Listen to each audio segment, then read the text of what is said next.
2025-yil biz uchun tarixiy yil bo'ldi.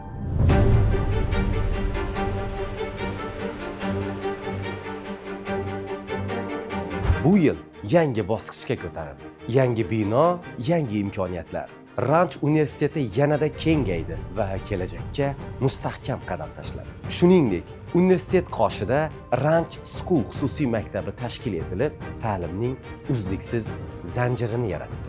Hamkor universitetlar sammiti orqali xalqaro aloqalarimiz yanada mustahkamlandi. Bu yil magistratura va ilk bor bakalavr talabalari diplomlarini qo'lga kiritishdi. Bu ta'lim sifatining muhim natijasi. 2025-yilda 4000 dan ziyod talabalar Ranch oilasiga qo'shildi. Bu tanlov va kelajakka ishonchli qadamlar.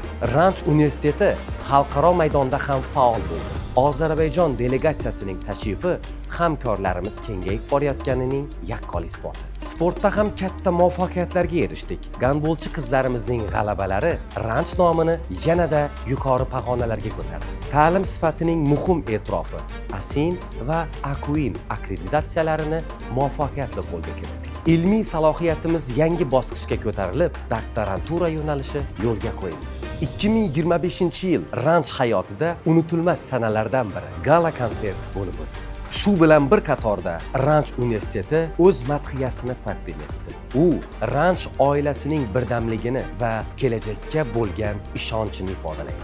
2025-yil Ranch universiteti uchun yangi qiyofa yili bo'ldi. Rebranding orqali biz rivojlanishimizni, global maydonga ochiqligimizni namoyon etdik.